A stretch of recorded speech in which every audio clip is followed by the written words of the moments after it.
apresentar a tela.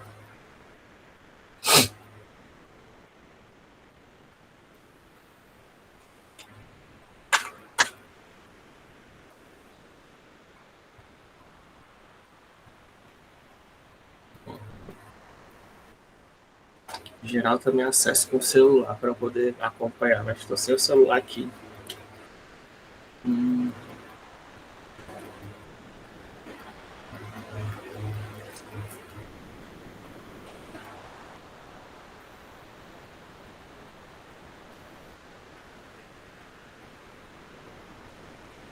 Então, isso aqui é a disciplina de computação gráfica, como eu estava falando. De vez em quando eu dou uma olhada no chat, tá? Eu vou tentar ver se eu consigo ligar isso aqui num outro monitor para poder acompanhar o site, o chat. Então, eu faço isso na quarta-feira. Eu sou o professor Rafael, né, como eu falei. Eu sou formado em computação, né? Graduação em computação, mestrado e doutorado em computação gráfica, né? Minha área de especialidade. Isso aqui é a ementa, né, do curso, caso você não conheça, né? O que a gente tem que aprender, o que é esperado, segundo a UES, que vocês devem aprender no curso. Toda disciplina tem ementa, se você saber disso, né? E quais são os objetivos dela, né? E aí, no caso, é aprender sobre primitivas 2D, seus atributos, transformações geométricas e animação, que isso é lá no final da disciplina que a gente vai ver. Também falar sobre primitivas 3D, transformações espaciais e iluminação, né? Aí, o objetivo de você saber usar as bibliotecas gráficas, né? Saber fazer modelagem, um pouquinho de animação e simulação, que a gente vai tentar fazer. E aqui no questão da minha metodologia, né? Eu tento unir teoria e prática, né? Então, o que é? Dou aulas de teoria, né? Claro. Mas eu também dou aulas de prática, né?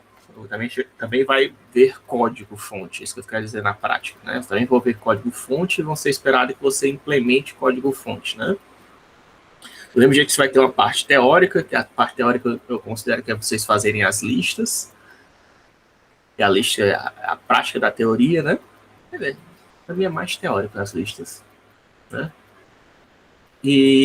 Mas a prática mesmo é você fazer a implementação, que é o seu trabalho, né? Os projetos de vocês, que eu já vou falar para vocês. Mas quem vai praticar mais é vocês, né? Porque eu até vou falar de código, mas meus códigos já estão razoavelmente prontos, né? Eu posso até fazer um ou outro que vocês me peçam, mas em geral meus códigos estão prontos já, apesar de a gente discutir código, né? Eu falei. Vou ficar olhando aqui de vez em quando o chat, só para ter certeza que está gravando direitinho. Olha onde é que eu voltei aqui, né? Certo? Então, esse é o sistema de avaliação, né? Coloquei Nossas aulas é de 1h30 às 5, eu coloquei 1h20, tá? No calendar, para dar tempo de você chegar, né? É bom chegar um pouquinho mais cedo, que aí qualquer coisa vocês podem tirar alguma dúvida que vocês tenham, né? Antes de começar propriamente a aula. Então é isso. Também dá o tempo do pessoal chegar, então é melhor você pensar como 1h20, tá? Vai cair 1h30 aí. Meu e-mail para vocês contactarem é esse rafael.teles@us.br. Depois eu vou colocar um pouco maior, tá pequeno, né, aqui. Mas vocês vão receber esses slides. E aí, a questão de avaliação que eu estava falando, né? Vai ser 2 implementações, né? Então, vocês vão ter que fazer um programinha em computação gráfica, né? O primeiro é a renderização de uma cena. Vocês vão criar uma cena em computação gráfica com objetos 2D ou 3D, a seu critério, tal, que você achar melhor. Se você já tem familiaridade com 2D, é bom você tentar fazer 3D, né? Se você não tem familiaridade nem com 2D nem 3D, o mais simples é fazer o 2D, tá? Porque depois você vai pegar essa cena para o segundo trabalho, a mesma cena que você fez no primeiro trabalho, e agora vai animar ela, tá? Então, na hora que você estiver fazendo o primeiro trabalho, você já pode pensar assim, o que pode ser legal de fazer uma animação depois, né? Tá? Que esse é o segundo trabalho. A implementação pode ser feita em grupo, tá? De no máximo 2 pessoas. Você pode fazer individual se você quiser, mas se quiser fazer com alguém, faça em grupos, né, de 2. E tem que é a que vale mais, inclusive a nota, tá? 70% da sua nota vai ser essas implementações, esses trabalhos, que você pode fazer. Bem, a linguagem que eu vou usar é Python com GLSL, né? Tá? Porque Python é usado na maioria dos programas em computação gráfica, Python é usado de forma quase homogênea, assim, tá? Python tem no GIMP, tem no Blender, que são softwares gratuitos, mas também tem softwares comerciais que os usam, né? Como o Voxlon, que é para microtomografia, até microtomografia, o Houdini, que é um programa de efeitos especiais também, o programa também usa Python, tá? Caríssimo programa, $4.000. Enfim, a maioria dos programas de computação gráfica que eu conheço usa Python, então por isso que a gente vai se focar em aprender Python. Se você não sabe Python, né? Vai ser a sua oportunidade de aprender. E OpenGL, né? Claro, porque OpenGL é o jeito que a gente faz para GLSL, né? A linguagem mais recente, né? A gente vai usar o OpenGL 3, mais ou menos recente, né? Eu não posso pegar a 4 também, porque a 4 depende da placa de vídeo de vocês, né? A gente vai usar a 3, que é um formato gratuito, funciona tanto no Linux ou no Windows ou no Mac, né? O DirectX é exclusivo para Windows. Mas aí a gente usa no OpenGL, funciona em qualquer, até celular, né? Se vocês quiserem, nossas aulas também rodam, tá? É o OpenGLS, né? E usando GLSL com Python, né? Certo? Que é a linguagem que permite a gente fazer, é uma biblioteca gráfica, né? Que permite fazer a interface do nosso programa com a GPU, né? A Graphic Processing Unit, né? Unidade de processamento gráfico. Mas isso a gente vai entrar mais em detalhes. Mas apesar de eu fazer em Python, né, você tem liberdade para usar outras ferramentas, tá? A gente vai falar que se você quiser, não, já sei usar Blender, não, já sei usar Maya. Se você souber usar, não tem problema não, tá? Se você quiser usar outra coisa, só fale comigo, tá? Antes, para ter certeza que a gente está alinhado. Eu vou dar algumas opções de ferramentas que você pode fazer o trabalho, mas se você quiser usar outra coisa que não esteja naquela lista, só fale comigo antes, tá? Não faça primeiro não, porque teve gente, né, que já fez isso, foi atrás de uma linguagem lá D, eu nunca tinha ouvido falar na vida, né? Eu até aceitei, tá? Mas aí é meio chato para mim, né? Que eu tenho que pegar um tutorial para aprender a linguagem para poder avaliar seu trabalho. Como foi só uma pessoa, né? Me avise, tá? Eu queria que você me avisasse, até questão de respeito, né? Para a gente poder não prejudicar o andamento da disciplina. As questões das listas de exercício. Antigamente era mais, tá? Costumava cobrar 12 listas de exercício, só que eu vi que eu perdi um tempo imenso fazendo a lista de exercício, quase ninguém fazia. Então agora eu reduzi bastante a lista de exercícios, só 6, tá? 3 para a primeira parte da disciplina e 3 para a segunda parte. Vou tentar condensar o material todo nelas. E elas valem, é justamente a parte teórica que eu estou falando para vocês, elas valem 30% da sua nota, tá? Então quer dizer o quê? Quer dizer que cada lista vale 1 ponto. Você precisa fazer todas as 3? Não, né? Mas cada lista vale 1 ponto, né? Se você fizer as 3, você teria 3, desde que elas estejam corretas, né? Não precisa nem estar exatamente correta, precisa só ver que você tenha feito o seu trabalho, tá? Você ganharia os 3 pontos para já o trabalho, né? Que o trabalho vale 7, né? Vale de 0 a 7, aí as listas com mais 3 pontos para quem quiser tirar 10, né?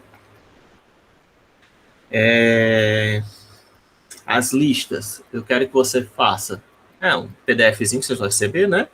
Eu quero que vocês façam no papel, tá? À mão.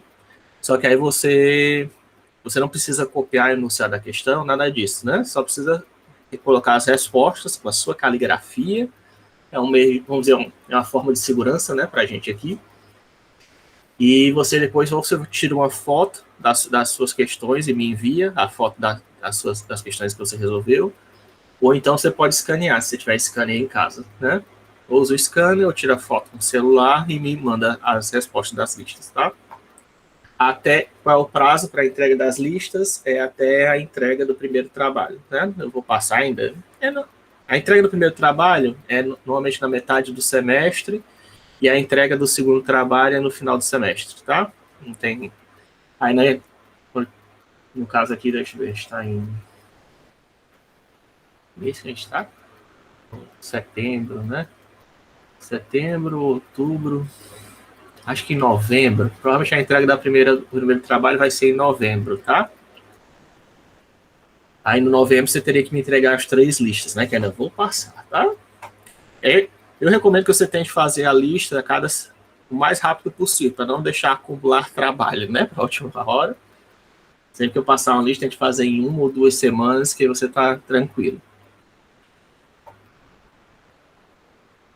Aí aqui a sequência mais ou menos do curso, né? A apresentação, que é essa aula de hoje. Só estamos discutindo sobre a disciplina.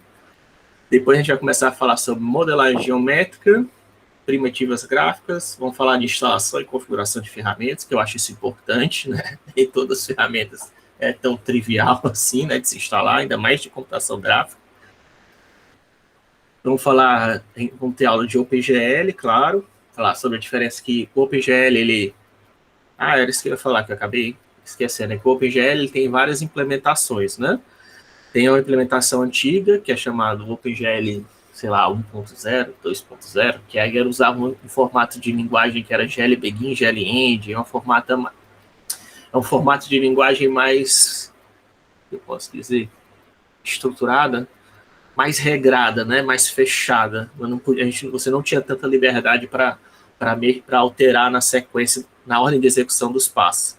Hoje em dia, felizmente, o OpenGL é mais flexível, tá? Ele permite que vocês alterem a execução das coisas. Tanto é que existe um termo que era usado muito antigamente, é a questão do pipeline, do OpenGL. Hoje em dia é até meio difícil de você falar. Pipeline é como se fosse uma linha de construção, né, que é feita em fábricas. Você coloca um carrinho lá, tem uma parte que a máquina monta rodas, tem outra parte que o pessoal, sei lá, pinta o carro, né, vai montando o carro, produto na esteira de execução, né, esse é chamado de pipeline, né.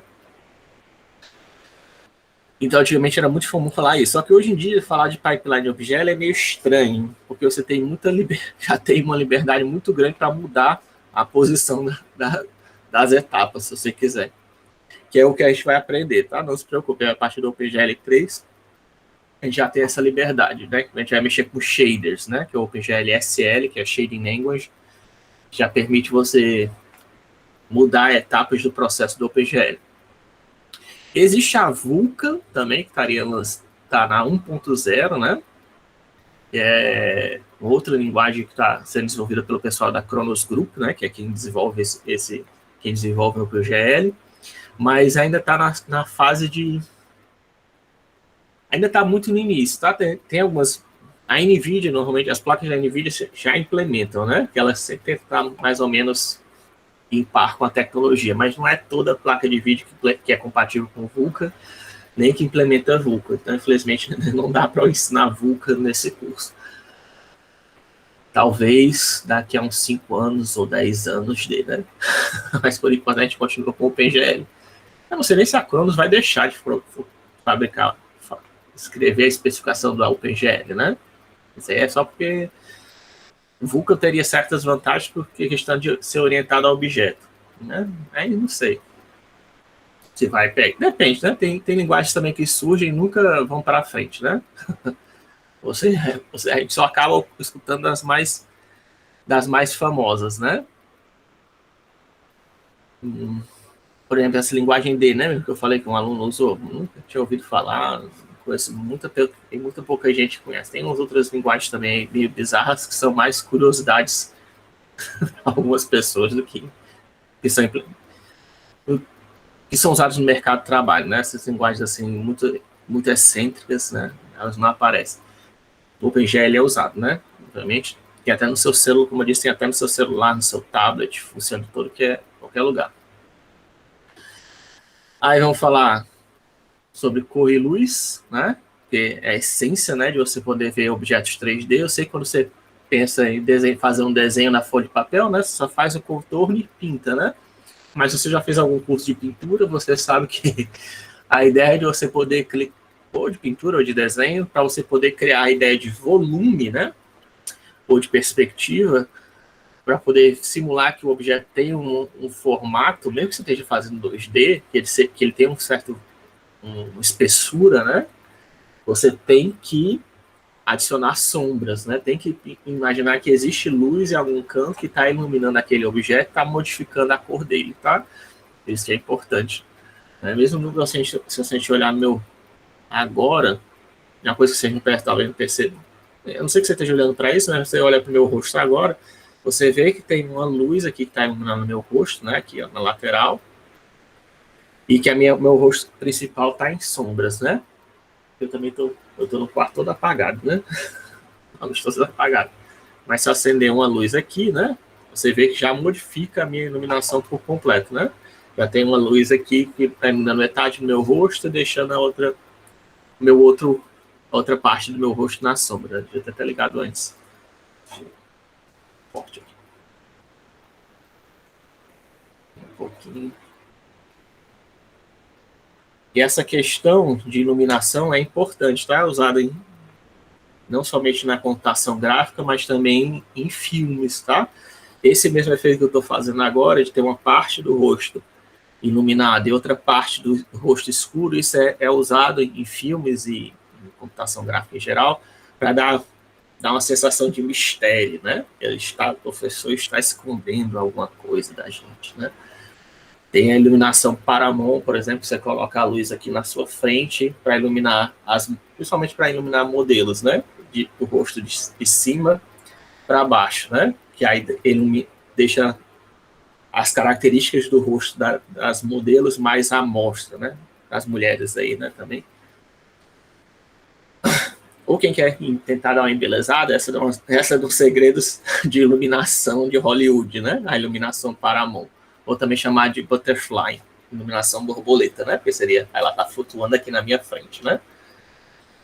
Teria que colocar uma luz aqui na minha frente. Tem vários tipos de iluminação, né? Essa aqui que eu estou mostrando é só uma. Tem um nomezinho agora, não vou lembrar agora, não. Mas a iluminação é importante, né? Então a gente vai ver questão de iluminação. Vamos ver texturas, né? Texturas são usadas na computação gráfica também, para a gente ver que a maioria dos materiais, né? Para simular grama, terra, né? Arranhões, tem muitos efeitos em computação gráfica que a gente não modela, né? Dá para dar um pin aqui em mim mesmo. Não, para aparecer. A gente não, para não ficar olhando para o canto, né? A gente não modela como se fosse... você pode, né, modelar os detalhezinhos no meu rosto, né? Se eu quiser modelar o meu rosto, eu crio uma esfera, deformo para esticar o nariz, etc e tal, né? Isso é a maneira de modelagem 3D. Só que tem alguns detalhes no meu rosto, né? De repente, algumas furinhos, né? Algumas dobraduras da testa. Tem vários detalhes no meu rosto, né? Rugas, né? Enfim. Que se você fosse modelar isso, ia exigir uma geometria muito pequena, né? Ia gerar um modelo muito grande. Então, uma das outras utilizações de textura é você poder simular esses detalhezinhos menores sem necessariamente modelar eles, tá? Você consegue colocar uma textura que usando um normal mapping e display, aí você pode usar o displacement map ou o bump mapping, que aí você consegue dar uma ilusão que aquele volume existe sem que de fato ele exista, né? Como é que você faz isso? Através do controle da luz. Existe uma estrutura que controla como a luz reflete no rosto, e se você mexer nessa estrutura, você consegue simular que existe alguma coisa sem que ela de fato existe. Mesmo parecido com o que a gente faz no desenho do papel 2D, que eu falei, né? Que você adiciona sombras. É parecido. É uma técnica parecida, também dá certo. Para modelos pequenos até fica bom, né? E transformações geométricas. Isso aí é a parte que a gente usa matrizes, tá? Você nunca ouviu falar de matriz, eu vou falar para vocês aqui, ó, matriz, que é basicamente uma estrutura matemática para agrupamento de números, tá? Mas não se assuste, isso você está olhando agora para o seu monitor, você está olhando para uma matriz, certo? A tela do seu computador é uma matriz. É um agrupamento de números E aí você olha aqui tá olhando para o meu slide, tem um pixelzinho aí que está com a cor azul, né?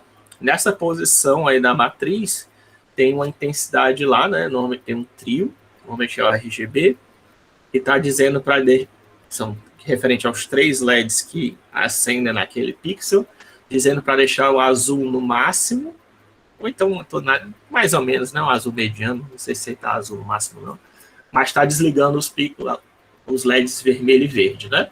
Para dar esse azulado aí na sua tela, certo? Mas esse trio, né, de 3 números, ele está armazenado aonde? Está armazenado na matriz. Na verdade, está armazenado em 3 matrizes, né? Se você quiser também pensar assim, tem uma matriz só para os verdes, uma matriz só para os vermelhos e uma matriz só para os azuis. Outra maneira de se imaginar um trio, né, na matriz, você não, normalmente você vê só um número, né, na matriz. É mais fácil você pensar assim, né? São 3 matrizes, uma de vermelho, verde e azul, para controlar as cores, né? Qualquer cor de pixel é sempre feita assim. Então, matriz é usada em computação gráfica não somente para a imagem, tá? Mas também fazer transformações geométricas, para você rotacionar, né, um objeto, para você transladar ele, né? E transladar, eu particularmente acho até exagero, você usar matriz para translação, não precisa, né? Mas para rotação ajuda, né? Para rotação, para escala, cisalhamento, outras transformações que você possa fazer, transformações usando matriz já facilita bastante. Não somente isso, mas também processamento de imagens, tá? Você remover olhos vermelhos, né? Ou aplicar aquele blur, desfoque, né? Em cima de uma imagem, fazer o sharpening, né? Uma imagem para deixar os contornos mais claros, mais nítidos. Isso também é feito através de matrizes, tá? O que mais? Acho que basicamente é isso. Aí também tem câmera, né? A gente tem que estudar um pouquinho de câmera e fotografia, porque do mesmo jeito que a posição da luz importa, né? Na computação gráfica, a posição da câmera também importa, né? Se você tem um cenário, seja 2D ou 3D, você pode colocar a câmera em vários lugares do cenário, né? Talvez 3D seja mais difícil, tá? Mas mesmo em 2D, certo? Se você tem um cenário lá que tem um Mariozinho pulando, mas a sua câmera está focada no céu, não dá para ver, né? O Mario lá embaixo andando, certo? Você tem que colocar a câmera, que é como se fosse qual a região do espaço 2D ou 3D que você quer exibir, né? Como se fossem os nossos olhos, né? Você pode imaginar, nós temos 2 câmeras, né? Cada um dos nossos olhos são uma câmera, né? Por isso que, inclusive, o seu celular, não estou com o meu celular aqui, esqueci. Seu celular, se ele tiver 2 câmeras, ele consegue produzir imagens 3D, né? Mas se tiver só uma câmera, seu celular, ele não consegue produzir imagens 3D, né? Aquele negócio, mas meu celular tem 3 câmeras, 4 câmeras, né? Isso aí já é exagero, tá? Mas ter um celular com 2 câmeras é bom porque ele permite que você capture imagens 3D, se você tiver 2 câmeras no seu celular, tá? E é exatamente o que a gente usa, são as 2 câmeras que o ser humano usa, né? Nossos 2 olhos. E a posição importa, né? Você pode pensar, do mesmo jeito que você está no seu quarto, está na sala, onde é que você está olhando a atenção, você até sabe que existe o resto da sua casa, né? Mas você está olhando só uma parte da sua casa neste momento, que é a tela do seu computador, a tela do seu celular, né? Ou do seu tablet. E é o que você está vendo nesse momento, mas você pode, se você olhar para o lado e para o outro, você vai ver outras coisas, né? Você vai ver outras regiões da sua casa. Isso também vale para 2D. Então, o posicionamento da câmera é importante. A gente consegue até fazer transformações, às vezes, né, de rotação e tal, em vez de fazer na figura 3D ou na figura 2D, na câmera, né? Aquele efeito que, quando... Isso é antigamente muito feito em fase de 2D, né? Que o cenário vai andando, né? Na verdade, não é que o cenário estava andando, né? Eu falava isso quando era criança. A gente via que o cenário estava andando, né? Na verdade, quando você tem um cenário, a fase andando ali, na verdade é porque a câmera está andando, né? Esse é chamado de pan, é um efeito de câmera, né? Quando a câmera está assim andando por um lado. Tem outros também, tá? Tem dolly, enfim. Tem outras manipulações que você pode fazer na câmera. Se eu girar a câmera, né? Se você gira a sua cabeça, todo o cenário está girando, né? Na sua casa, quando você gira, vai para cima e para baixo. Você só gira as câmeras, você também pode estar modificando o cenário. Dá a impressão que o cenário está girando, mas não está, né? Quem está girando é a câmera, né? Você pode fazer esse tipo de efeito também. Então, isso é válido também para o último trabalho, tá? Se você quiser fazer transformações na câmera, em vez de fazer nos objetos, também tá ok. E rasterização, que é um outro processo, porque tudo em computação gráfica tem, em computação em geral, né? Nós estamos sempre lidando com valores discretos, né? Por isso que vocês devem ter já estudado matemática discreta, né? Por causa disso, tá? Por isso que é em curso de computação, né? A primeira disciplina que você tem que estudar, uma das primeiras que você tem que estudar é matemática discreta, para você ter essa noção, certo? Porque na matemática e na física, né?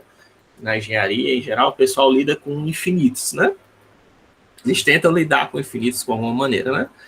Mas na computação, não. Na computação, a gente tem sempre lidando com valores discretos. E embora tenha um erro, que os engenheiros também lidam com erro na disciplina deles, o nosso erro, ele não é infinito. Né? Porque o erro do engenheiro é um erro infinito, né? A gente não é um erro infinito. Ele é um erro que você consegue computar, saber exatamente quanto é que é o erro. Né? Porque a gente está sempre lidando com valores discretos, sabe? Sempre tem todo número que a gente processa no computador, ele tem que ser capaz de ser representado, né? No computador, seja por um ponto flutuante, ou seja por ponto, seja usando um conjunto de números inteiros, ou seja usando um número de conjuntos reais. E se a gente não está usando um número real, ou se não tem como representar um número real, a gente tem como estimar exatamente quando é que vai ser esse erro. Se quiser, né? Dá um trabalho, tá? Fazer isso, mas dá para saber exatamente quanto é que é o erro que o seu programa tem. Na engenharia, não. Na engenharia, você, como é um infinito, né? Você tem uma ideia de quanto é o erro, mas você não sabe exatamente quanto é o erro, não, né? Apesar de você pegar... Isso é uma coisa que eu tive dificuldade de entender. Não sei se vocês já passaram por isso, né? Quando você pega uma régua, né? E mede o tamanho de uma caneta, né? Por exemplo, se você pegar uma régua para medir o tamanho dessa caneta, ali tem um erro, tá? E essa caneta, mesmo que eu, sei lá, meça que ela tem 10 centímetros, ela não tem exatamente 10 centímetros. É porque a minha régua, né, só me permite ler, a régua permite ler até em milímetros, né? Então, vamos dizer que você tem 10,1, 10 centímetros e 1 milímetro. Ainda assim tem um erro, porque essa caneta, não mesmo eu tenha feito a medida no olho, né, aparentemente correta. Já começa por aí, né? Eu estou usando um olho. Eu não estou fazendo uma medida, não estou usando um aparelho para medir isso. Estou fazendo no olho, olhando a régua, né? Mas existem medidas menores do que isso, né? Existem medidas que estão abaixo do milímetro, né? Existe nano, existe pico, existe unidades de medida que estão abaixo disso. Se você quiser, você pode ir pegando essas outras casas decimais o quanto você quiser, né? Como se fosse 1,000003, né? Vamos dizer que essa caneta aqui seja 10,00003. Esse 3 aí, que está depois de uma porção de zeros, a gente não vai conseguir medir com a régua, né? Talvez com equipamento de alta precisão você consiga até chegar perto, mas dificilmente. Eu não sei nem se tem que contar se tem algum equipamento que consiga medir com esse nível de precisão. Mas é lógico que dependendo do equipamento que você usar, né, uma régua laser, ele diz para você, inclusive, qual é a precisão que ele tem, tá? Quantas casas decimais depois da vírgula ele consegue medir. Mas aquele na história do erro, mais ou menos, né? Isso eu não demorei bastante para entender isso. Eu espero que vocês já tenham uma compreensão melhor disso. Então, sempre tem um erro. Mesmo que você está fazendo medidas na engenharia, tem erro. Na computação, ainda mais. Porque nossos valores numéricos estão sempre representados, estão sempre armazenados no hardware.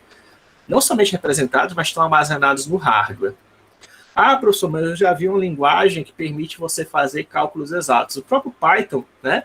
Eu posso colocar lá um número gigantesco, ele armazena aquele número gigantesco, né? Se a gente pegar aqui o Python, né? Eu posso pegar aqui... Deixa eu ver...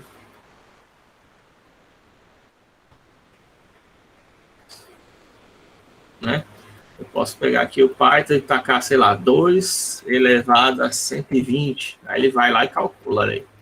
2 elevado, né? Então, Aí ele calculou esse número gigantesco. Mas como é que ele fez isso?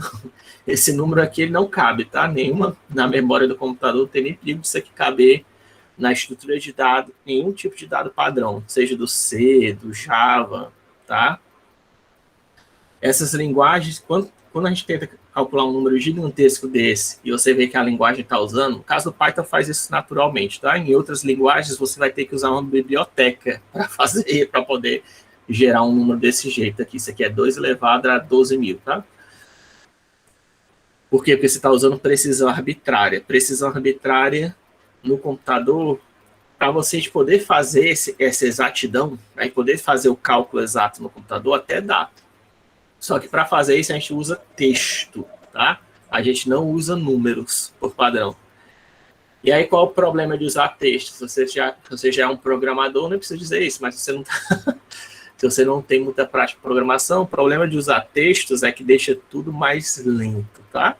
Fica extremamente lento. Quer dizer, para calcular os 10.000 primeiros dígitos de pi pode demorar horas, tá? No seu computador, porque você está fazendo no formato de texto. Você não está fazendo... Quer dizer o que? Você está adicionando camadas de interpretação em cima dos dados. Você não está usando o dado cru. Imagina assim, é como se nosso computador fosse uma calculadora, né? Só que aí você, como o cara vai falar, todos os dados têm erro, né? Se você quiser se livrar do erro, não, vou dar o desperto, né? Porque eu sou programador, eu vou criar o meu próprio tipo numérico, você pode fazer isso, né? Ninguém pede você de fazer isso.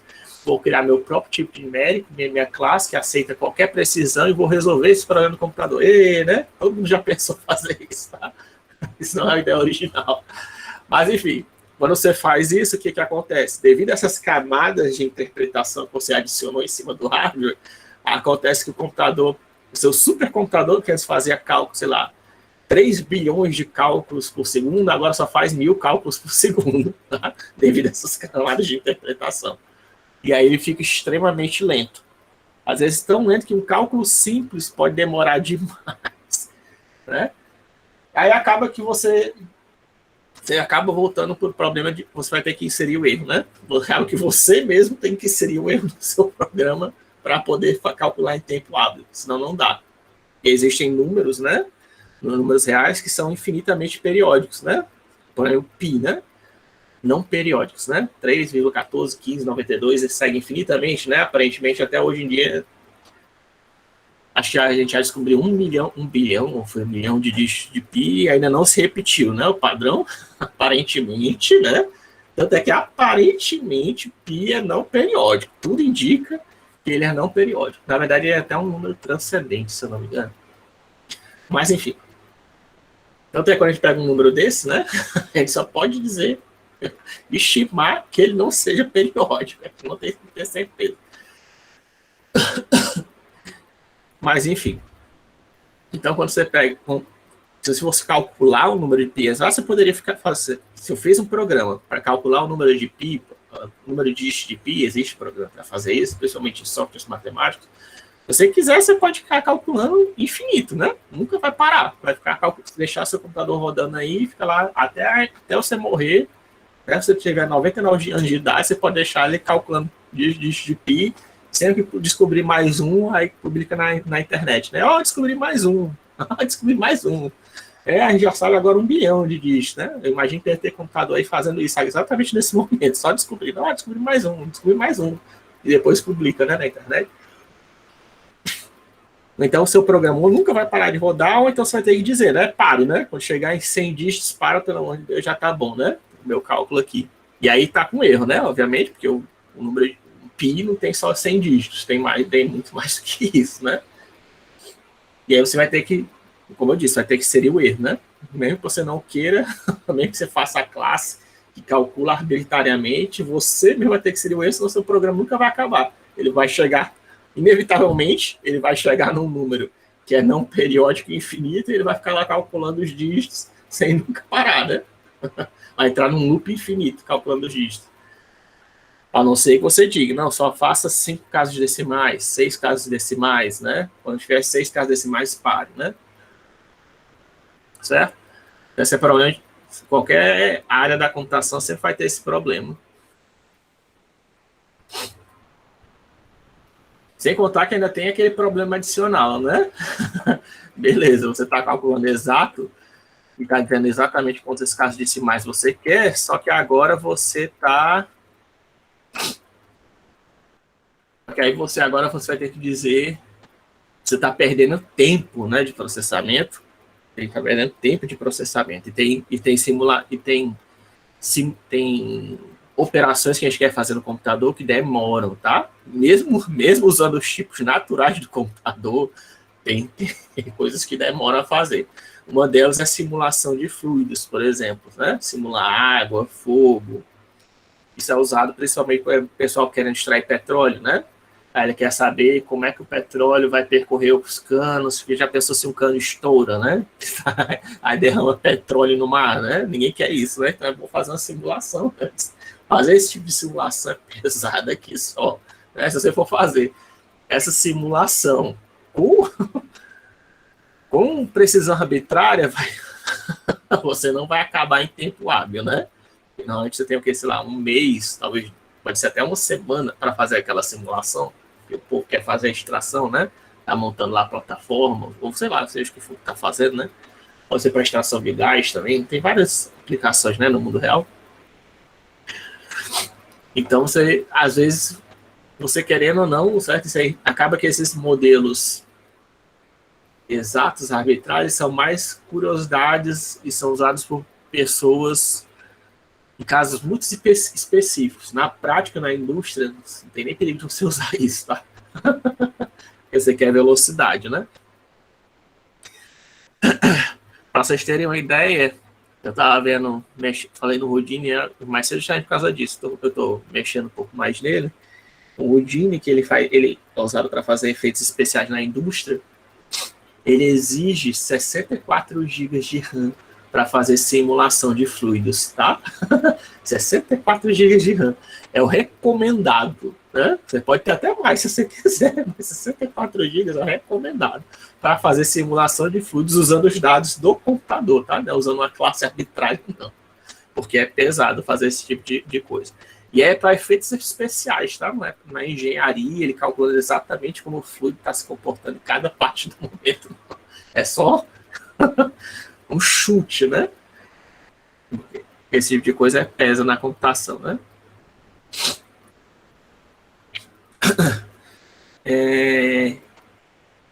Aí eu falei isso já falo da rasterização, porque justamente estou falando, né? Fiquei um tempo na rasterização, né? É porque essa transformação do mundo infinito para o mundo discreto, na computação gráfica é chamada de rasterização, tá? Você tem que representar aquele círculo. O círculo tem infinitos pontos, mas na hora de representar ele na sua tela, eu vou ter que pintar só alguns pixels, né? Não vou pintar os infinitos pixels, senão eu também vou passar um tempão pintando. Nunca vou acabar de pintar o círculo na tela, né? Eu vou pintar só alguns pixels na sua tela, que dá a ilusão que aquilo ali forma um círculo, né? Aí você pode dizer, mas quando eu vejo essa letra aqui, conteúdo do curso, parece estar bem feitinho, né? Parece, né? Por quê? Porque isso aqui é uma fonte, tá? Provavelmente é uma fonte de TrueType, que é uma fonte vetorial, quer dizer que ela está sendo pintada dinamicamente na tela, né? E provavelmente ela também tem um efeito chamado de anti-alias, tá? Porque pintar esses quadradinhos na tela, que todos os pixels são uma pilha de quadradinhos, vai gerar um efeito de serrilhado. Mas se você usar o anti-alias, isso vai gerar um blur, um embaçamento nas bordas.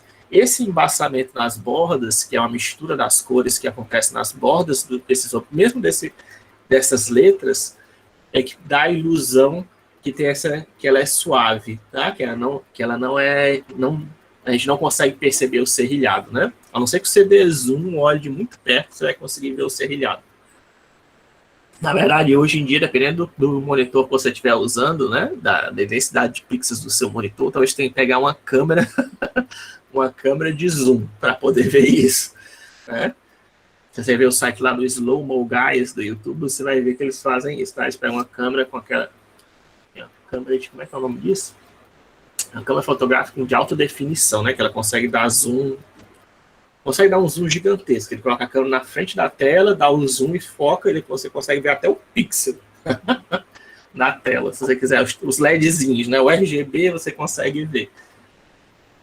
certo? Então, nesse processo de transformação do mundo contínuo para o discreto, em computação gráfica é chamado de rasterização, né? Em outras áreas, normalmente é chamado de discretização, tá? Em outras áreas da computação gráfica, ou da computação em geral. Processamento de imagens, é que muitos de vocês já devem fazer quando você aplica qualquer filtro do Photoshop, ou então no Instagram, ou então no... Como é que é o nome daquele negócio? É um amarelo, sei lá como é que é aquele aplicativo lá. Você coloca orelhinha de cachorro, né? Isso aí é processamento de imagens, tá? Você está pegando a imagem da câmera e está fazendo uma modificação em cima dela, certo? Chamado processamento de imagens. A gente também vai ver isso, né?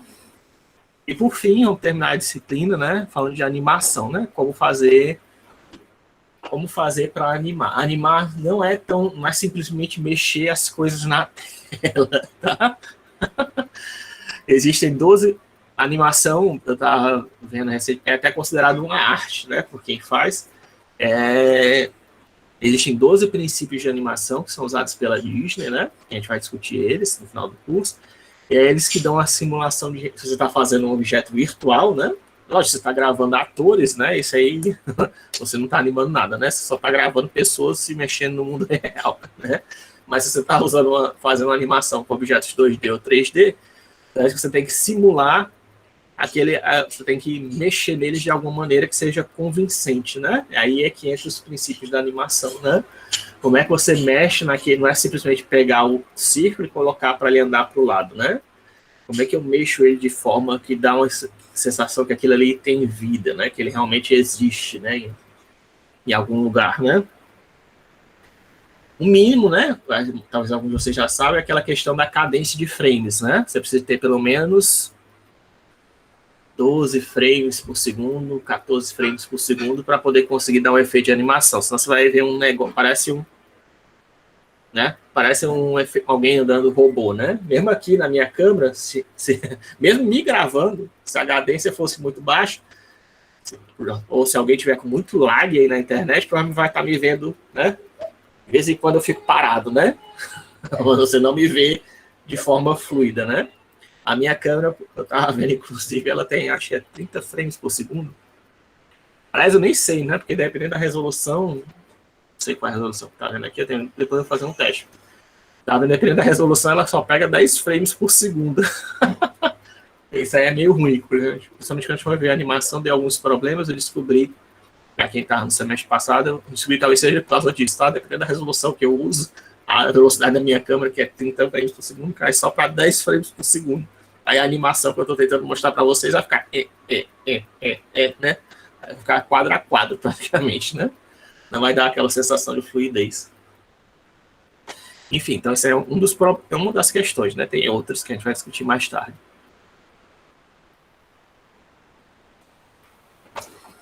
Certo? Aí aqui é a bibliografia do nosso curso, certo? Eu uso esses 2 livros. Esse aqui é da bibliografia da UES, tá? O Fundamentos of Computer Graphics, que tem esse tigre aí na capa, certo? Você pode comprar, ele é caro, tá? Você pode comprar pela Amazon, ou tentar procurar ele na internet, por outros meios, né?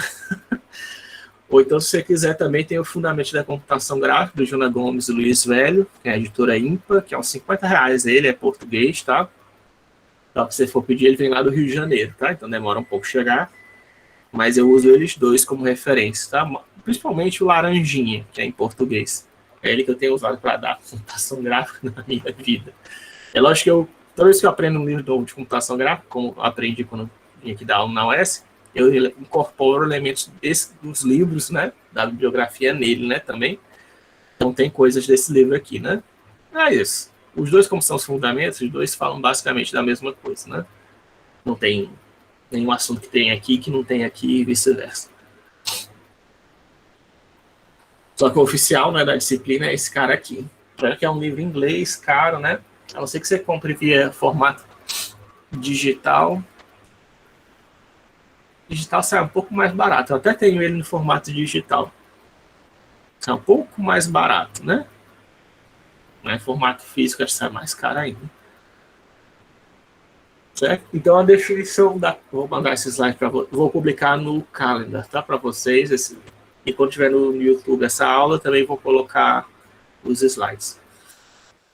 Então, a definição de computação gráfica, tá? Que é usado lá do Luiz Velho, também em geral, também no nosso outro livro, é que é esse processo, né, para transformar dados em imagem através de um dispositivo gráfico, tá? Isso é que é a definição da computação gráfica, usada lá pelo livro. Eu vou até um pouquinho mais além, tá? A minha definição particular, atualmente, é tudo que envolva imagem, certo? Seja como todo programa ele tem uma entrada e uma saída, certo? Em geral, se a saída do seu programa, porque desse jeito aqui dá a impressão que só desde que a saída seja uma imagem é computação gráfica, né? Eu vou um pouquinho mais além. A setinha invertida também é, né?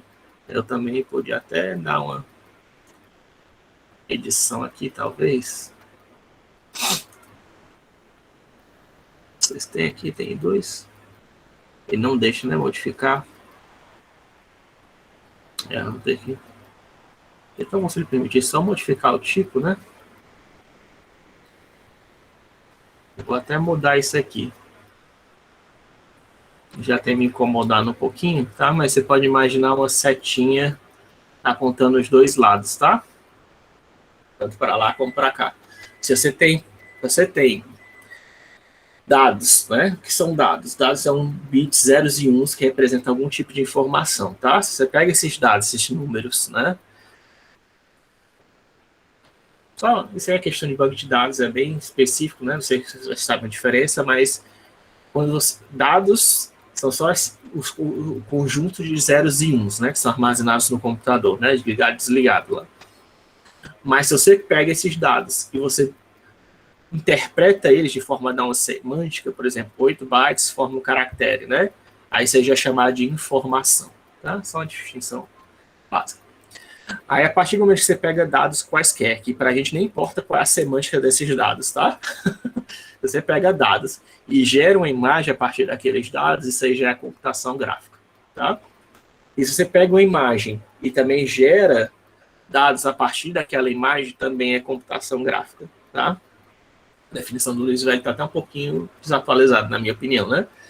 Se você pega dados e gera imagem, é computação gráfica, mas eu acho que eu vi uma palestra recente dele que eu acho que ele já fez essa atualização, inclusive, nos slides dele. E dados vira imagem, é computação gráfica, e de imagem vira dados também é computação gráfica. Né? Você está extraindo informações da imagem. Quando é que isso é usado? Principalmente para... Existe até uma área da computação gráfica que faz isso, que é a visão computacional, né? Que é para quando você quer fazer o carro, quer ensinar o carro a dirigir sozinho, né? Ele tem câmeras que capturam informações do ambiente, então ele tem tipo algum sensor que está capturando informações do ambiente, e aquilo vai dizer para ele como é que ele deve virar à esquerda ou à direita, né? Se você está usando imagens, é computação gráfica. Está usando outra coisa aí não, tá? Mas você está usando imagens para fazer tomadas de decisão, né? Até na China, né? Estão fazendo isso, né? Aquele sistema de pontos, né? Pega as câmeras, aí identifica onde é que está o seu rosto na imagem, aí vê como é que está o seu crédito, né? OCR, sim, né? Optical Character Recognition também seria computação gráfica, né? E você está fazendo reconhecimento de caracteres. Você está pegando a foto de um texto, está querendo reconhecer onde é que tem letras ali, né? Dá até para fazer isso com inteligência artificial, né? Também. Mas é computação gráfica. Existe algoritmo, né, de computação gráfica para fazer isso, inclusive. Então, tudo isso é a área de computação, ou seja, animação, renderização, modelagem, processamento de imagem, processamento de vídeos, visão computacional, aprendizado de máquina, dependendo se você estiver usando imagens, você está mexendo com computação gráfica, tá? Abrir a fila. Opa, professor, já tem a sala no Google Classroom? Pode falar, Ítalo. Opa, o senhor tá me ouvindo, não? Acho que é o fone que tá ruim, pera. Você tá levantando a mão? Não quer falar, não? É porque eu não tô te escutando. Você tá falando, eu não tô escutando. Sala no Classroom? Não, eu não uso o Classroom, eu faço só, nossos encontros são sempre aqui pelo Google Meeting, tá? Tem aquele link do Calendar e eu posso mandar um e-mail também, né? Se quiser, a gente pode criar até uma sala no WhatsApp. É que eu já até tentei usar o Classroom, tá? Em outra turma no semestre passado, mas acaba que ninguém acessa. Aliás, as aulas do YouTube, né? Que eu coloco, pouca gente acessa o Classroom. Praticamente assim, e menos ainda. Menos ainda. O YouTube, poucos de vocês vão acessar as aulas no YouTube. Ainda menos acesso ao Classroom. Eu coloco aviso no Classroom, vocês viram? Aí o pessoal, não. Aí eu tenho que mandar um e-mail, porque o pessoal não olha o Classroom. Aí,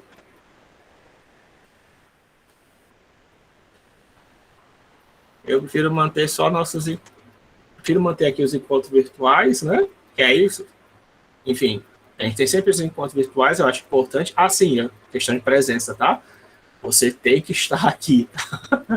Eu faço presença, certo? O encontro é virtual, mas presença normal, certo? Então, tipo, se você tá... você pode ser reprovado por falta, inclusive, certo? Reprova por falta. E você tem que... Como é que você faz, então? Qual o seu único trabalho que você tem? Eu não vou ficar verificando se você está na sala ou não, né? Você pode sair, se você quiser sair, tem consulta, tem coisa e tal. Mas o que você faz? Você entra aqui na aula, no horário dela, né? Como se fosse a aula lá na UES mesmo. E aí no chat, você coloca o seu nome, tá? Se você não coloca... Sempre que você tem que colocar o seu nome no chat, não, você não precisa. Se você ficar até o final da aula, no final da aula eu vou tirar um screenshot de quem está presente na aula, tá? Eu tiro uma foto de vocês, aí nesse caso é só para poder fazer a chamada depois, tá? Eu só tiro o screenshot e aí vocês estão liberados, depois que eu tirar o screenshot, tá? No final da aula. Mas se eu precisar sair antes, aí você vai no chat, coloca o seu nome, né? E pode sair, não precisa me avisar, estou saindo, né? Não precisa, só coloca o seu nome completo com matrícula no chat, que aí depois que eu também, além de receber essa gravação da aula, eu também recebo a gravação do chat. Aí eu vejo o chat, vejo quem colocou o nome, né? Olha o screenshot. Se o seu nome estiver ou no screenshot ou no chat, eu te dou presença, tá? Se não tiver nenhum dos dois, mesmo que você tenha vindo, você não vai receber presença. Porque quer dizer que você ou saiu da... Quer dizer, você pode até ter vindo à aula, mas você ou não colocou o nome no chat, que aí não tem como saber, é tipo se você tivesse saído de fininho, né, da aula.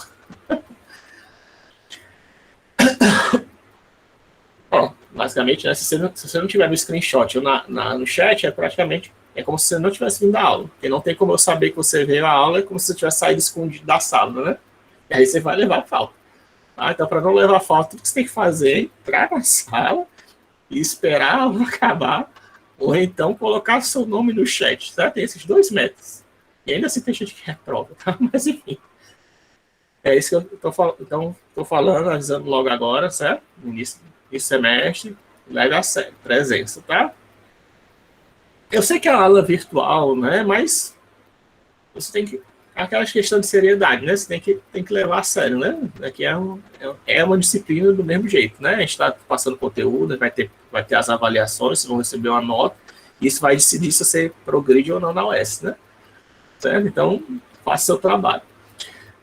Isso também existe, isso não é só requisito aqui não, tá? Se você fizer qualquer curso online, seja pelo Coursera, ou seja pelo Udemy, né? Esses cursos online que existem na internet, também eles têm um prazo, né? De entrega das atividades. Se você não cumpre o prazo, você não termina o curso, né? Você pode até terminar o curso, não recebe certificado, né? Ou então você nem... você não passa, né? É só com um curso largo de enfeite, né? Certo? Então, passa direitinho. Você fazendo seu trabalho direitinho, eu não gosto de prejudicar ninguém e não tento prejudicar ninguém de propósito, tá? Então, o que você tem que fazer é entrar, esperar dar a presença, escrever no chat. E fazer os trabalhos, né? Se você fizer os trabalhos, entregar as listas, está tudo de boa. Não vai ter nenhum problema comigo. Então, voltando aqui, né? Questão dos dados, né? Dados vira imagem, coloquei até setinha aqui, mas eu vou ajeitar, tá? Depois. Imagens quando vira dados também, tá? E por que eu digo que é a área de computação de imagens? Porque de computação gráfica. Porque a partir do momento que vira imagem, ou que você está lidando com imagem, você precisa saber daqueles conceitos que eu falei para você, tá? De cor, de luz, né? De transformações, né? Para fazer processamento de imagem, você usa os kernels, né? Você usa matriz, né? A partir do momento que você está mexendo ali com imagem, você vai estar mexendo com o conceito de computação gráfica. E se você não sabe o que você está fazendo, né? Ah, não, mas eu estou usando um algoritmo de inteligência artificial que faz redes convolucionais em cima das imagens e tal, mas aí você sabe o que o algoritmo está fazendo? Aí você não sabe o que você está fazendo, está usando tipo uma caixa preta, né? Ah, ele gera aqui umas imagens bonitinhas, né? Mas você não sabe como interpretar aquilo, você não sabe o que aquilo quer dizer, né? Só em questão de sistema de cores, o RGB, que é o tradicional, né? Verde, vermelho e azul, ele nem é o melhor para você fazer estudo de imagens, né? O melhor é o tradicional, você usar o HSV, né? O HSV, em vez de você usar as intensidades dos pixels, você usa o quê? Hue Saturation Value, né? Hue Saturation Value, Hue é justamente a cor, se ela é verde, vermelha e tal. Você pode usar um número que varia de 0 e 1, que diz a cor. Saturation, ou saturação, diz o quão ela está misturada com outras cores, o quão uma cor está misturada com outras cores, né? E tem o value, né? O value, ele diz qual a sua percepção de claridade ou de brilho em cima da cor, né? Essas tradicionalmente, é um sistema de cores que é melhor de ser usado do que o RGB. Até mesmo se você for fazer, já fica aqui a dica, né? Mas aprenda isso, né? Se você for fazer algoritmo de aprendizagem de máquina que use imagens, pelo menos se lembre de fazer isso, tá? Se lembre de pelo menos usar o HSV e não usar o RGB, se for fazer ele. E o HSV é mais indicado para isso, tá? Porque você vai ter só uma propriedade que mexe com as cores e você pode até ignorar a saturação e luz, né? Isso aí não faz diferença para você. Você só quer saber as cores, né? Eu só quero saber que ali tem uma árvore, né? Eu não quero saber os degradês de verde nas folhas, aquilo ali não te interessa, né? Até precisa para você poder pintar a árvore corretamente na tela. Mas você não precisa daquela informação, só precisa saber que aquilo ali é verde, né? E o RU do HSV já te diz isso. Tá vendo? É por isso que é bom vocês terem noção de computação gráfica, né? Se vocês for fazer qualquer algoritmo mexendo com imagem, você já está sabendo disso, já melhora bastante. Seja o que você quer fazer, tá? E é algo básico, né? E tem outras coisas que a gente vai ver, porque existem certas propriedades que existem na imagem, né? Que você pode fazer manipulações específicas, você pode fazer com a imagem, que podem lhe ajudar, né? Nem toda imagem, até imagens que você captura com a câmera, elas não vêm perfeitas, né? Elas são uma aproximação, né? Você tira uma foto do mundo real, eu vou pegar uma câmera, né? Super boa zona, eu vou tirar uma foto para fazer, sei lá o que, um experimento, né? Aquela câmera ali, ela está fazendo uma discretização, tá? Porque ela não consegue salvar todas as cores do mundo real, né? Ela consegue salvar bem mais cores, tá? Porque a câmera, ela usa um sistema de cores diferente do RGB. É o Profoto RGB, né? Dependendo da câmera, ou então equivalente, tá? Ao Profoto RGB, que tem mais cores, tá? Você já deve ter, quem tem câmera profissional já deve ter, se algum tem, né? Deve ter reparado que as cores que você vê ali na sua câmera não são as mesmas cores que você vê no seu monitor, e muito menos quando vai imprimir, né? Por causa disso, tá? Porque as câmeras profissionais, ele tem uma gama maior de cores, tá? Que elas capturam. Ainda assim, não são todas as cores que existem, todas as cores visíveis que existem no mundo real, tá? Mas já é maior do que você vê no seu monitor, no seu celular ou no seu tablet. As cores que a gente vê no monitor, no tablet, etc., em geral é o sistema, na verdade, chamado sRGB, é o Standard RGB, tá? A não ser que você tenha um Samsung aí, se alguém tiver um Samsung, acho que é um S7, Tem alguns modelos da Samsung que tem o Adobe RGB, que tem pega um pouquinho mais de cores, tá? Mas, enfim, certo? Então tem essas diferenças. Se você souber, como eu disse, sabendo o que você está fazendo, né? Não na doida, né? Você já consegue direcionar melhor, seja o que você está querendo fazer em computação gráfica. Então, um exemplo mínimo de dados, né? Para vocês vejam essa transformação de dados em imagens. É justamente a menor que tem a coordenada GPS, né? Que a gente tem aí uma latitude e uma longitude, né? E através da latitude e longitude a gente consegue marcar um ponto no mapa, né? Veja bem que a gente só tem 2 números aí, né? É só a latitude e a longitude. E aí eu tenho uma figura de um mapa do mundo terrestre, pode ser aí o Google Maps. E aí eu coloco um marcador exatamente no ponto terrestre no mundo do mapa que você está, né? Isso também é ótimo para quem tem carro, moto, sei lá o quê, para você se localizar onde você está. Acho que todos os celulares hoje em dia têm GPS, né? Você nunca está perdido com GPS, graças a Deus. Vocês já foram visitar algum canto, você tem um GPS, é uma mão na roda, né? Você nunca se perde. Eu ainda sofri, tá? Na época de não existir GPS, você tinha que... Eu ia para o Rio de Janeiro, por exemplo, se não existisse GPS, primeira vez que eu estou no Rio de Janeiro, eu tinha que comprar um mapa do Rio de Janeiro para saber aonde é que eu estou e como é que eu vou chegar em outro canto que eu tenho que chegar. Lá na PUC do Rio, né? Pegar o mapa, deixa eu ver onde é que eu estou, como é que eu chego na PUC do Rio. Onde é que tem? Aí tem mapas que tem, inclusive, onde é que tem os pontos de ônibus, né? Para você saber onde é que... Porque você não está na primeira vez na cidade, né? Como é que você vai saber? Aí no mapa tem dizendo os pontos de ônibus, você olhar, tem um ponto de ônibus aqui, perto de onde eu estou, é só andar até lá. Aí de lá eu posso perguntar para o motorista, né? Qual ônibus que eu pego, coisa do tipo. Mas você vai precisar... É quase inevitável precisar de um mapa.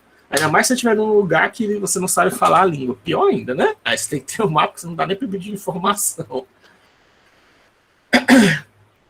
Certo? Então você vê que os dados que estão sendo exibidos às vezes não tem nada a ver. Até está relacionado, né? Está relacionado com o número, mas o número em si ele não está sendo usado na prática visualmente, né? Mas você gerou uma imagem que representa aqueles dados, né?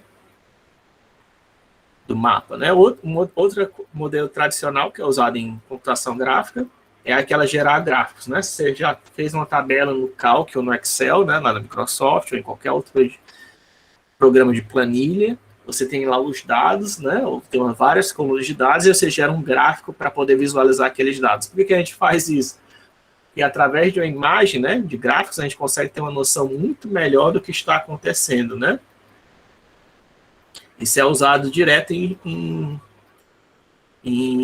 na bolsa de valores, né? Um exemplo prático da vida real, né? Falei do GPS, mas a gente coloca, sei lá, Petrobras, Stocks, né? Por exemplo, Stocks, acho que é ações, né? Da Petrobras, certo? Aí, não sei se já sabiam disso, né? Se não sabiam, estou sabendo agora. Você coloca qualquer empresa, tá? Stocks, e aí ela vai te dizer qual o valor da... Olha aí, subiu para 24. Só que eu ia falar que tinha subido. Certo? Aparece aqui o preço quanto é que está uma ação da Petrobras, né? Hoje. Está caindo, né? Parece. E aqui tem um gráficozinho, ó, que você pode ver como é que o preço dela variou, né? Ó, você vai pegar 5 dias, 1 mês, 6 meses, né? 1 ano, né? 1 ano parece mais ou menos que ela está em queda, né? No momento. Não vejo, não, né? Se a gente fizer a média, né?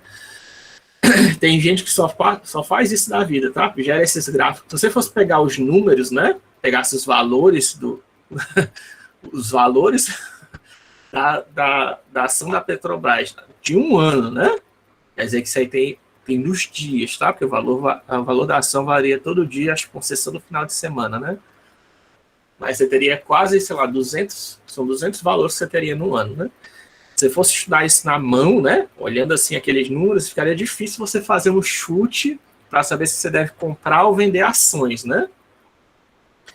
Mas com você fazendo um gráfico fica fácil, né? De você tentar identificar tendências, né?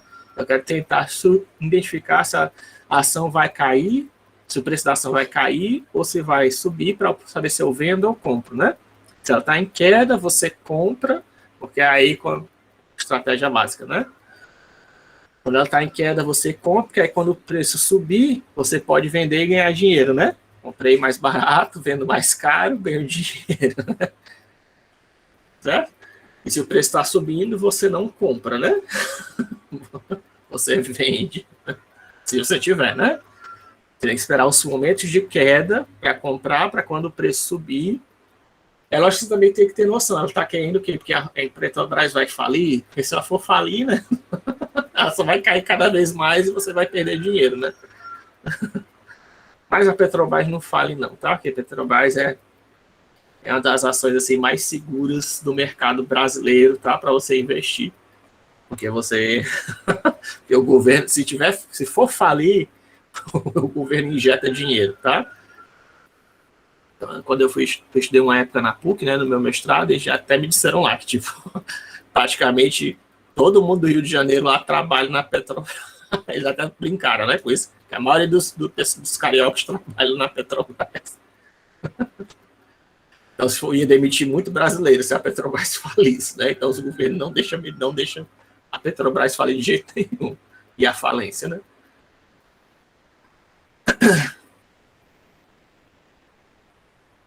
Enfim, então, você gerando gráficos, a gente tem uma noção melhor de como é que faz essa, né, questão de gráfico de tendência. Você pode usar, aí tem várias maneiras, tá? Você pode usar o tradicional é usar o tal da média móvel, né? Quando vocês devem ter visto aí com esses casos de Covid-19, você usar a média móvel é um jeito é um filtro de imagem que usa matrizes, e você já aí usa um vetor linha, no caso de gráficos 2D, né? Quando gráfico, você tem uma linha de dados, isso aí é um D, né? Então a gente faria um vetor, né? Para gerar a média móvel.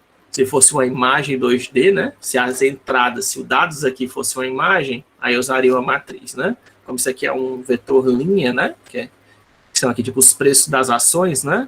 Aí você usa um vetor, né? Para fazer, mas o vetor é um tipo de matriz. E aliás também pode chamar de outra, tem outro nome também. Outro nome, não vou lembrar agora, não. Quando eu lembrar eu digo para vocês. Que é usado na física também. Que é, cara, o nome? Me incomoda quando eu não me lembro das coisas, mas enfim. Aí outra coisa é, também que vocês veem, né? Outra aplicação é quando você tem lá, faz modelagem, né? Que a gente vai fazer aqui no curso. Que você tem a descrição do modelo lá do Kratos, com os vértices, as normais, as posições das texturas. E aí você pega todos aqueles números que indicam... Isso aqui, na verdade, é num quadrado, tá? Porque eu não tenho o modelo original do Kratos, né? Mas aí, a partir desses dados, você consegue gerar o modelo dele, né? Ou então, na verdade, isso tudo aqui seria só um quadradinho. De repente, um quadradinho que está lá... um cubinho que está lá na corrente dele, né? É isso aqui, tá? Ou seja, o modelo completo é bem maior do que isso aqui, tá? Isso aqui é só um recorte dele. Mas é através disso que a gente gera, né? E sabe, isso aqui é a questão... Essas luzes aqui depende da posição da luz, né? A posição da câmera e tal. Isso aqui, quando eu falo, o que está sendo gerado aqui é um modelo 3D com essas pinturas, né? A cor da pele dele, olhos, né? O formato geométrico dele com as tintas, cor da pele, cicatriz, correntes e tal, né? Questão de iluminação dele, não depende da luz e do posicionamento da câmera, né? Inclusive, se não tiver luz, não vai aparecer nada, vai aparecer só o quadrado preto, né? Na tela. Alguém falou alguma coisa? Eu ouvi um barulho.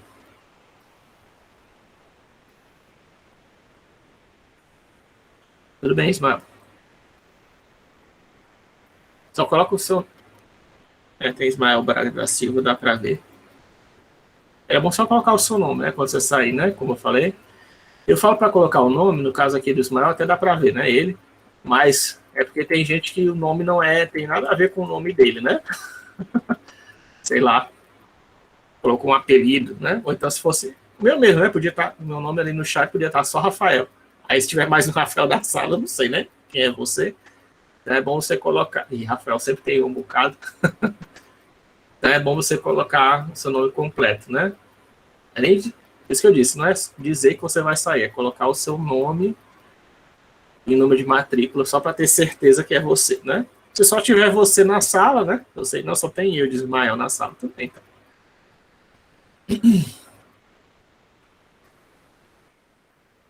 E aqui tem um filme do Catmull, não sei se vai funcionar, que é o primeiro filme de computação gráfica.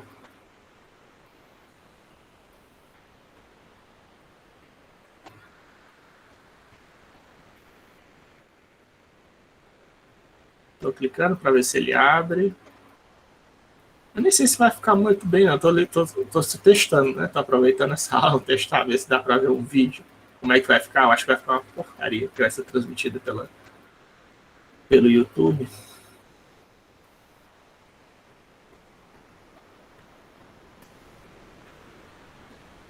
Ixi, não tem cara cheia, não. Certo? Esse aqui é um vídeo da primeiro modelo feito em computação gráfica, né, na época. O Edward Catmull foi o criador da Pixar, tá? Ele modelou a própria mão, ó. Certo? Esse aqui foi um dos primeiros modelos gráficos que ele fez. Ele pegou, fez um molde de gesso da mão dele. Primeira coisa que ele fez.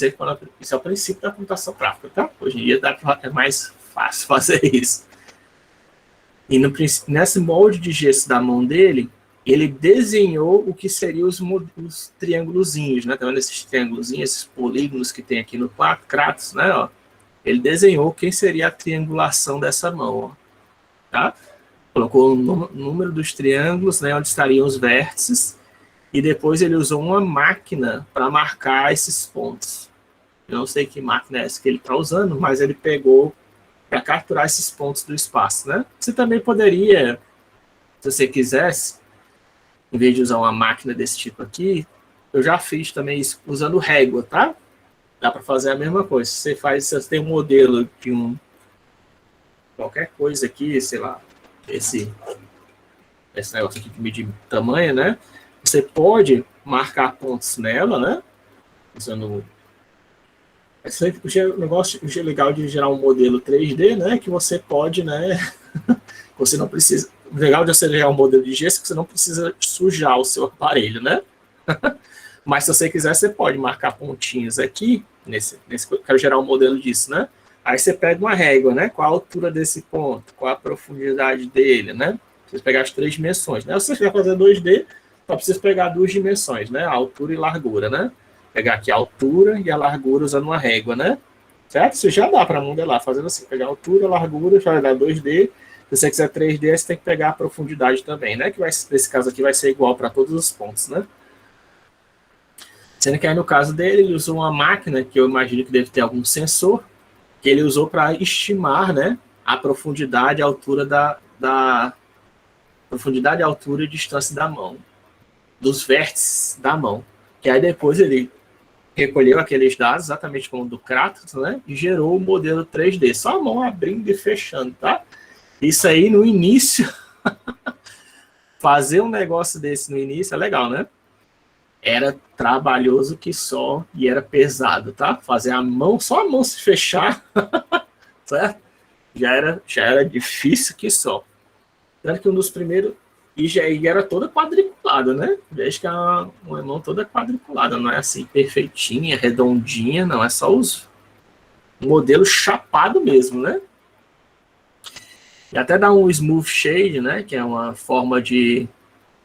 É um truquezinho que a gente vai aprender, muito parecido com aquela história que eu falei dos relevos, né? Para pegar ruga, esse tipo de coisa.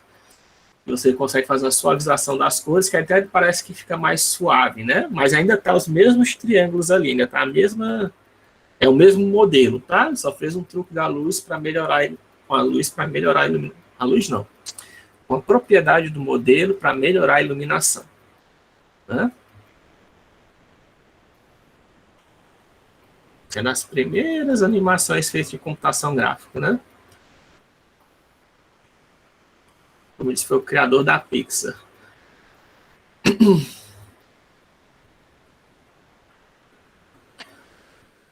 um modelo mais famoso, entretanto, que introduziu curvas, foi o Bully de Utah, tá? Bully de Utah. A gente vai ver aqui no curso, tá? O Bully de Newell, que ele modelou esse cara aqui, né? Ele modelou esse Bully que ele tinha em casa. Na verdade, o Bully de Utah, ele tá até no museu hoje em dia.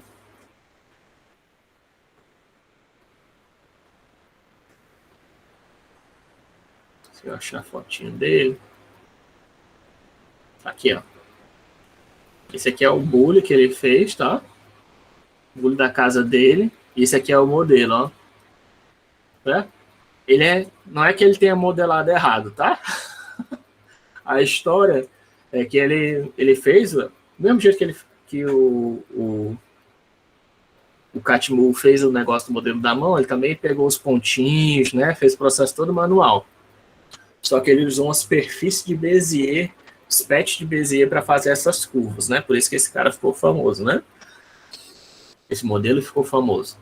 E aí, na hora que ele estava mostrando isso para os alunos dele, parece, ele deformou o modelo achatando um pouquinho, só para mostrar as transformações geométricas que dá para fazer no modelo. Ele deformou o modelo, achatou ele, só que ele salvou. Ele achou que ficou mais bonitinho o Bully achatado, segundo a história, né? E aí salvou desse jeito, tá? Mas o Bully foi modelado originalmente assim.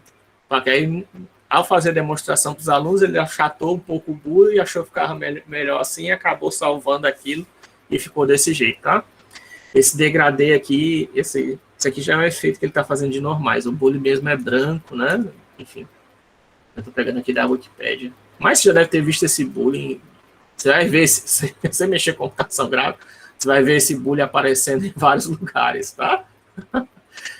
Inclusive no Houdini, que eu estava falando para vocês hoje, ele é usado até como um sólido platônico. Tem lá sólido platônico, aí tem cubo, tetraedro, Bully de Utah. Achei engraçado. O software gera como se fosse um modelo padrão, né, dele.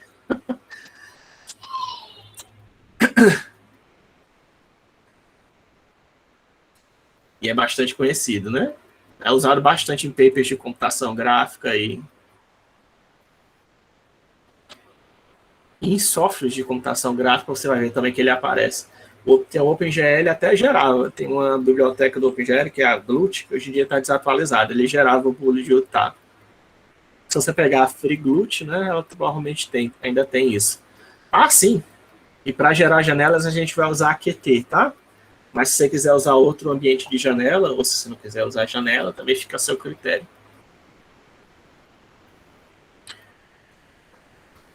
Então, CG, né, onde ela é atuada, tem 3 principais locais que a computação gráfica pode atuar, nessas principais áreas de atuação dela, que é ciências, né, que aí é no caso de engenharia, né, principalmente engenharia, matemática, computação, são as 3 áreas que eu vejo, mas não somente isso, né, ciências em geral, biologia também é usada computação, aquele negócio de reconhecimento digital, isso é computação gráfica, tá?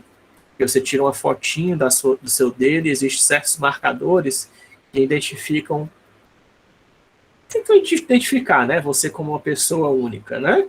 Eu acho que você está fazendo a discretização ali, né? Se você quiser ter certeza que a pessoa é a pessoa, você tem que tirar uma quantidade de pontos maior, né? Mas é assim que a digital, que você fazer reconhecimento biométrico funciona, né? Aliás, hoje em dia, não sei nem se isso, como é que isso tá, né?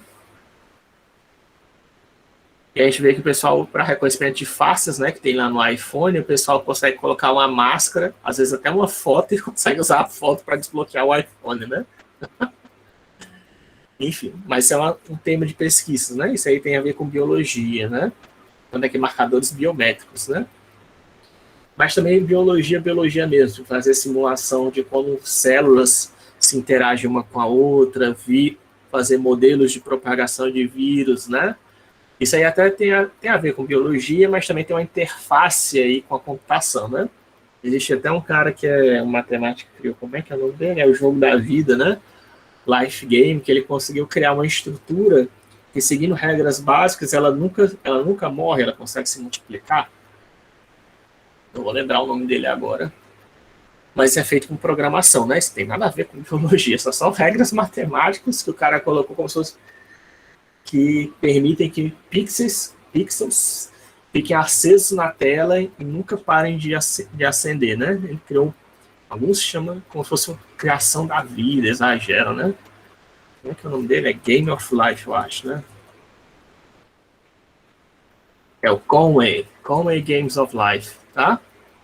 É bem interessante, ó. Você tem esses coisinhos, né? Esses pixels acesos, ele tem 3 regrazinhas que ele segue. E esses pixels aqui nunca desaparecem, tá? Ele tem as regrinhas. Como é que ele está se mexendo? Isso aqui é uma animação, professor? Ele programou isso? Não. É tipo, se você tem 3 vizinhos, se o pixel tem 3 vizinhos acesos, ele morre. Se ele tem... Agora não vou lembrar as regras. Tem 3, não sei se ele morre ou se ele acende. Não sei se ele não tiver vizinho... Dependendo da quantidade de vizinhos dele, olhando a vizinhança, o pixel ou vai morrer, quer dizer que vai apagar, ou ele vai acender, quer dizer que como se fosse criando uma nova vida, né? Ele vai nascer um novo pixel que vai se acender, ou então ele vai continuar vivo, né? Tem condições para ele ou continuar vivo, quer dizer que ele não apaga nem acende, só continua o estado dele, né? Mantém o estado, e tem condições para ele morrer ou ele acender. E seguindo essas regrinhas, você consegue fazer qualquer estrutura bizarra aí, que ela continua eternamente. Tem algumas que nunca morrem, né? Você pode pintar do jeito que você quiser aqui, ó. Tá? Esses caras aqui provavelmente vão morrer. Mas esse aqui que eu acabei de criar, ó, ele continua, tá vendo? Ó? E aí eu posso colocar um cara aqui no meio para ver o que acontece quando eles se misturam.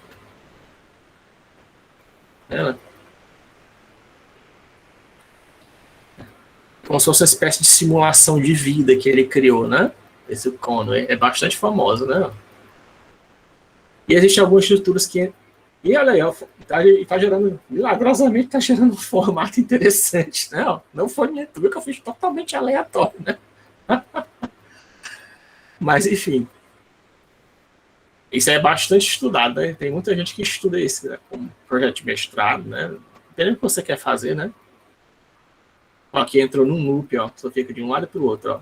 Nunca vai morrer esse aqui. Vai sempre ficar nisso. A não ser que alguém esbarre nele, né? Vocês podem brincar aqui, se quiser ver no Play o Game of Life. E ver exatamente as regrinhas também.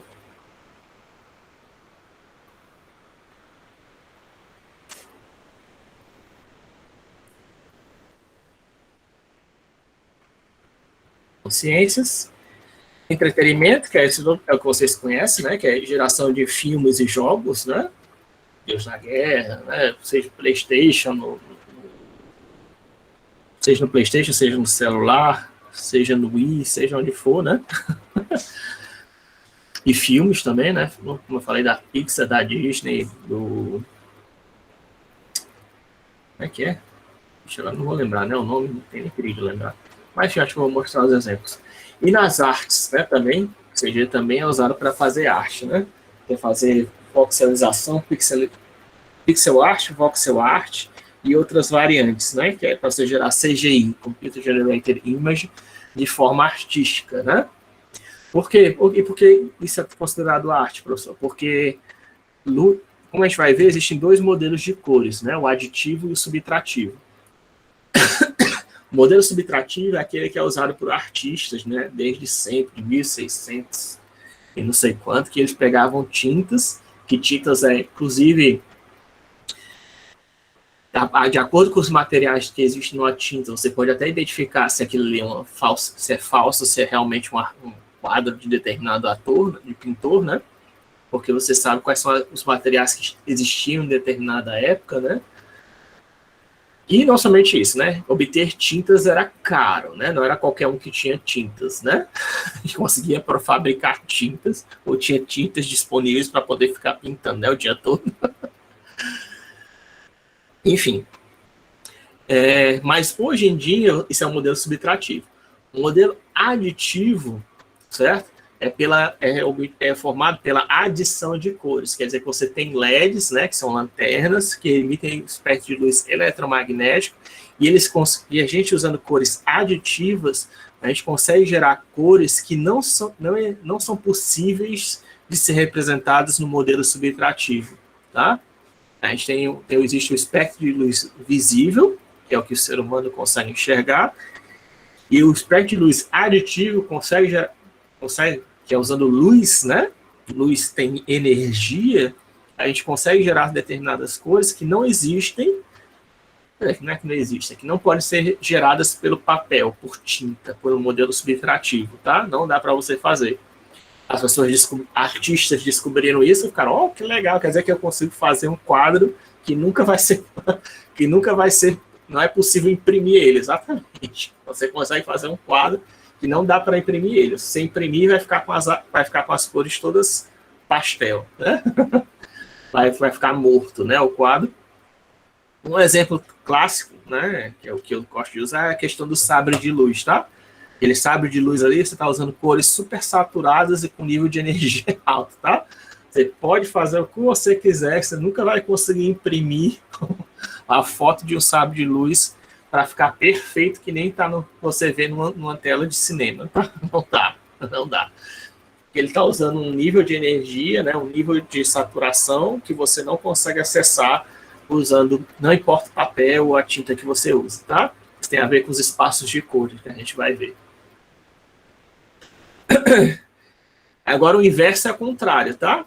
As cores que são impressas no papel, você consegue representar todas elas usando LEDs. E aí tem espaços de cores que você pode usar, como, por exemplo, o Adobe RGB ou então o Profoto RGB, que aí engloba todas essas cores que podem ser impressas no papel. Aí você, usando esses padrões de cores e fazendo um pouquinho de edição, você consegue garantir que todas as cores que você está vendo no seu monitor vão sair no papel, certo? Mas isso não quer dizer, o inverso não é o contrário, tá? Só porque todas as cores que você consegue pintar, você consegue representar no computador, numa tela, num display, numa luz, numa lâmpada, né?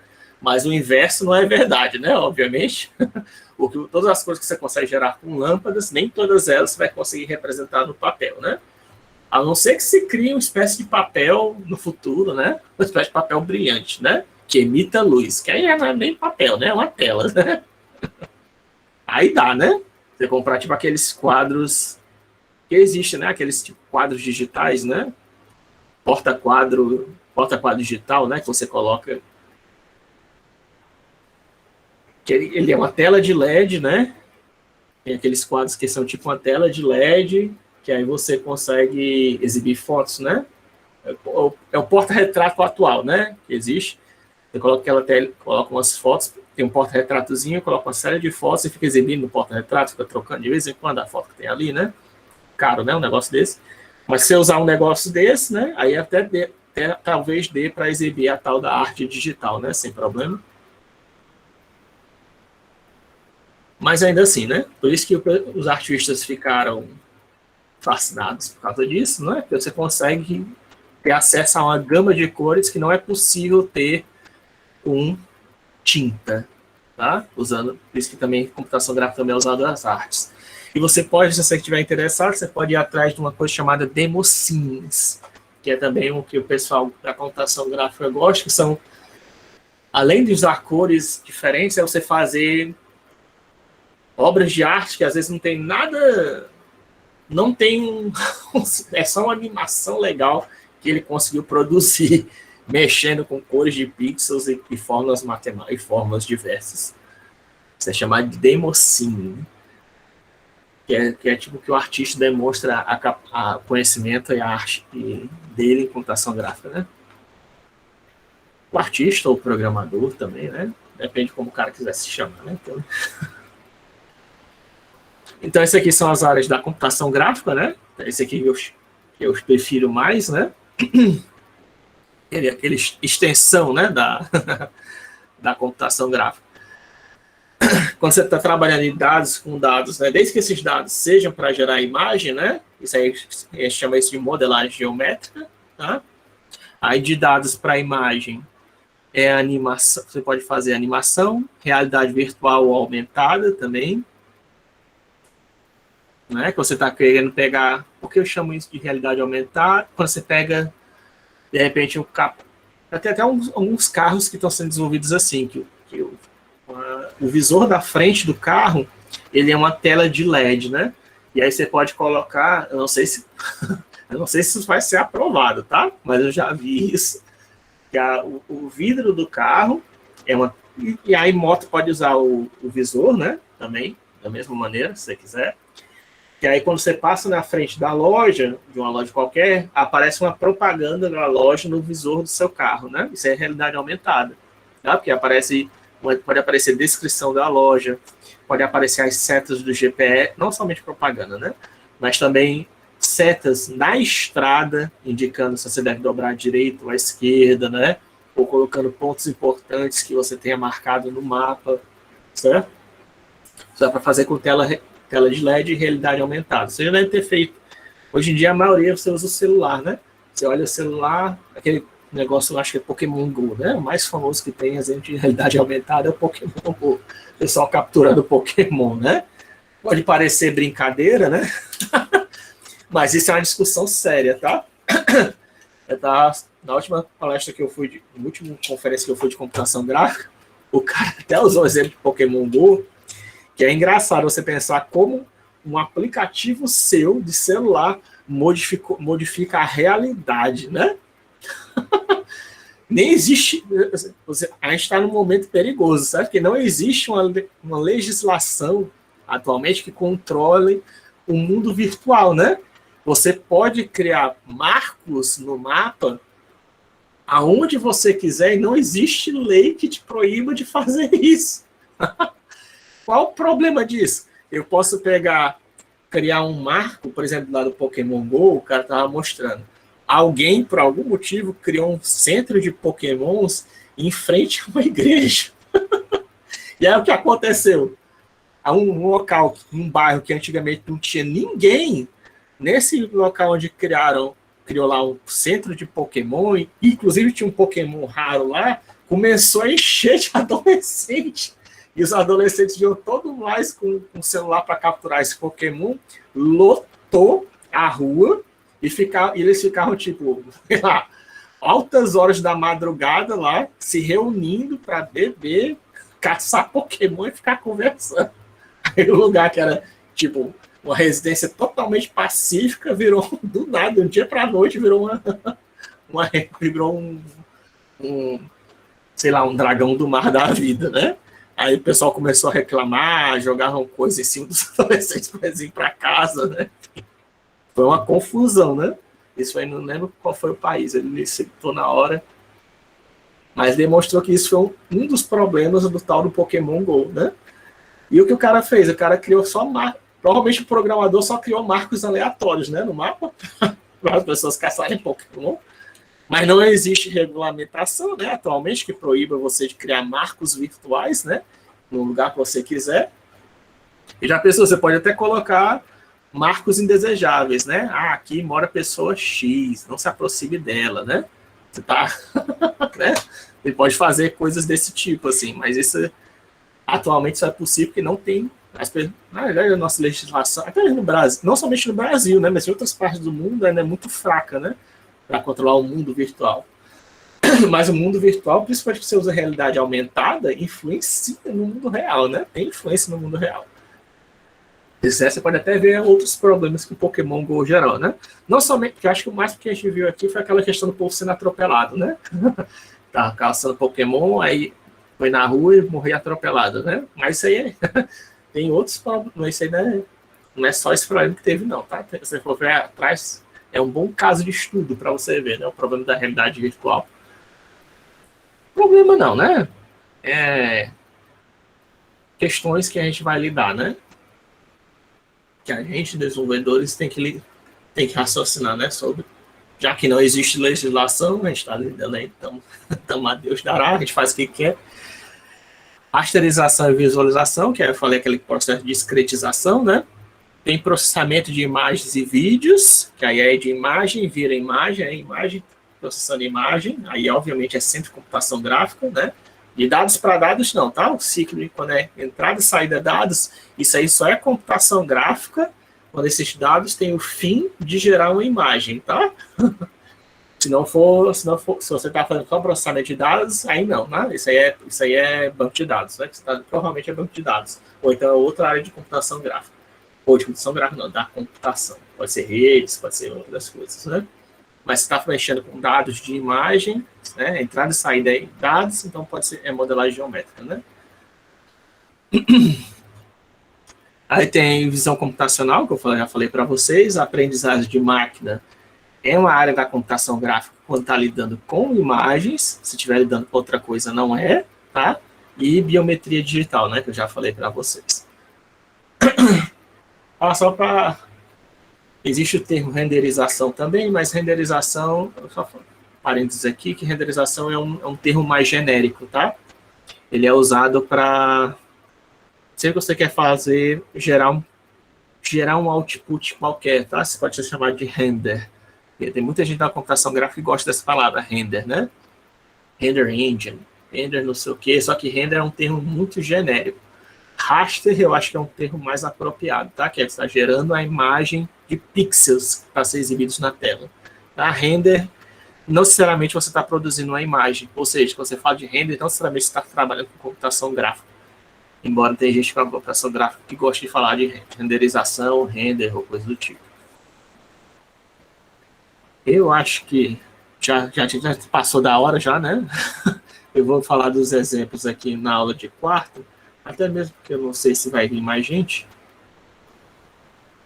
Não sei quanta gente veio hoje, mas eu acho que por hoje já deu para dar uma visão geral da disciplina, né? Eu vou só agora tirar a presença, como eu falei, eu vou parar de gravação.